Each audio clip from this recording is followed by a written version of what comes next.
చాలామంది కార్తీక మాసంలో ఉల్లి వెల్లుల్లి వాడకుండా వంటలు చేసుకుంటూ ఉంటారు. అలాగే వెల్లుల్లి వేసిన నిల్వ పచ్చళ్ళు కూడా ఈ నెల మొత్తం తినరండి.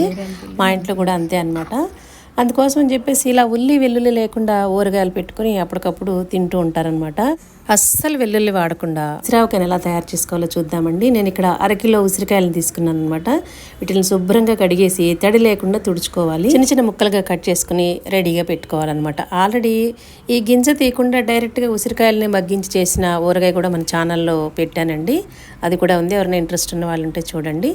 ఇప్పుడు మనం దీనిలో వేయడానికి ఒక పొడిని తయారు చేసుకోవాలన్నమాట. ఒక మందపాటి బాండి పెట్టేసుకొని ఒక పెద్ద టేబుల్ స్పూన్ నిండా మెంతులు వేసుకొని మెంతుల్ని లో ఫ్లేమ్లో చక్కగా ఎర్రగా మంచి సువాసన వచ్చేంత వరకు వేయించేసుకొని ఇంకా ఆల్మోస్ట్ వేగిపోయినాయి అనుకున్నప్పుడు స్టవ్ ఆఫ్ చేసుకునే ముందు ఒక 2 టేబుల్ స్పూన్స్ అదే టేబుల్ స్పూన్స్తో 2 టేబుల్ స్పూన్స్ ఆవాలు కూడా వేసేసుకొని ఇంకా స్టవ్ ఆఫ్ చేసేసుకోవాలి. ఆ వేడి మీద అయితే సరిపోతుంది. ఇప్పుడు వీటిని బాగా చల్లారి పెట్టేసి పొడి కొట్టుకోవాలి. ఇప్పుడు ప్యాన్లో చక్కగా ఈ ముక్కలన్నీ మగ్గటానికి నూనె పోసేసుకుని గ్రౌండ్నట్ ఆయిల్ పోసుకుంటే మనకి పచ్చళ్ళకి బాగుంటుందన్నమాట. లో ఫ్లేమ్లో ఇలా మొత్తం అంతా కలిపేసుకొని మూత పెట్టేసి బాగా ముక్క మెత్తపడేంత వరకు మధ్య మధ్యలో మూత తీసి కలుపుకుంటూ మగ్గించేసుకోవాలన్నమాట. ఇప్పుడు ఈ మెంతులు ఆవాలు పొడి చేసి రెడీగా పెట్టుకుంటున్నాను. కొంచెం మెంతులే కాబట్టి మనకి మిక్సీలో మెత్తగా అవదని చెప్పేసి నేను చిన్న రోల్ ఉంది నా దగ్గర, దాంతో మెత్తగా నూరేసుకుంటున్నాను అనమాట.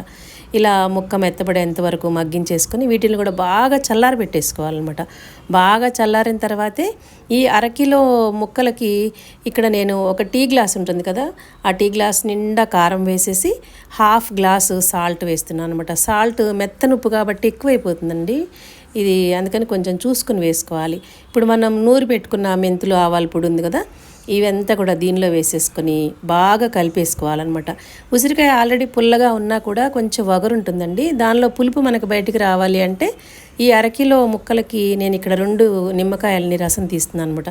ఈ పులుపు దానికి యాడ్ అవ్వటం వల్ల ఉసిరికాయలో ఉన్న పులుపు బయటకు వస్తుందన్నమాట. ఇప్పుడు దీనిలో ఒక సింపుల్ పోపు వేసుకోవాలండి. స్టవ్ మీద ప్యాన్ పెట్టేసుకొని గ్రౌండ్నట్ ఆయిల్ ఒక పెద్ద టీ గ్లాస్ నిండా గ్రౌండ్నట్ ఆయిల్ వేసేసుకొని 1.5 టేబుల్ స్పూన్ ఆవాలు, 1 టేబుల్ స్పూన్ మెంతులు, అలాగే ఒక హాఫ్ టేబుల్ స్పూన్ జీలకర్ర వేసేసి ఒక 5-6 ఎండుమిర్చిని ముక్కలుగా చేసి వేసేసుకొని దీనిలో ఇంగు వేసుకోవాలన్నమాట. వెల్లుల్లి వేయట్లేదు, మీకు కావాలనుకుంటే ఇక్కడ వెల్లుల్లి వేసుకోవచ్చండి. బాగా ఒక పెద్ద వెల్లుల్లి ఒలిచేసి ముద్దలాగా చేసి వేసుకోవచ్చు, అలాగే ఒలిచేసి కూడా వేసుకోవచ్చు అనమాట. ఈ టైంలో మార్కెట్లో ఉసిరికాయలు చాలా బాగా దొరుకుతున్నాయండి. ఉసిరికాయలు మనకి హెల్త్కి చాలా మంచిది కాబట్టి ఒకసారి మీరు కూడా ఈ విధంగా ట్రై చేసి మీకు ఎలా కుదిరింది, మీ ఇంట్లో వాళ్ళు ఎలా నచ్చింది లేనిది అనే విషయాన్ని నాకు కామెంట్స్లో తెలియచేయండి.